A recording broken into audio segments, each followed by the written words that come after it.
ស្វាគមន៍មកកាន់ជីនីបាក់ក្បាលភ្លាមឃើញមាន icon ទូរស័ព្ទ3គ្រឿងតោះមកតាមដានជាមួយខ្ញុំទាំងអស់គ្នានេះគឺជា event របស់ហុកថ្មីធ្វើវា Spark Gift បងប្អូនយើងចូលមកគឺមាន skin Neo Roki មួយ free សម្រាប់យើង skin Hero Haya ថ្មី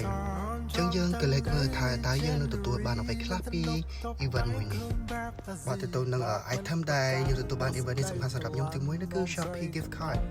ចឹងយើងនឹងទទួលបាន code មួយដែលខ្ញុំមិនដឹងថានឹងគេឲ្យអីទេអាចជា skin ឬក៏ជាអីក៏ខ្ញុំមិនដឹងទី2នោះគឺជា token មកបងប្អូនគឺ token ចំនួន 3000 token បា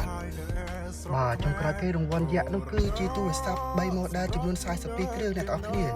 បាទចង់បាន item ធំៗទាំងអស់នេះគឺពិតជាងាយស្រួលមែនទេអ្នកនរគ្នាគ្រាន់តែធ្វើ quiz ទៅតាមហុកឬក៏ mission ដែលហុកដាក់ឲ្យយើងធ្វើអ្នកនរគ្នានឹងមានឱកាសឈ្នះទូរស័ព្ទនិងរង្វាន់ធំៗទាំងនេះហើយចាំដល់កាលទៀតតើយើងនឹងគ្នាធ្វើ mission ទាំងអស់គ្នា follow for more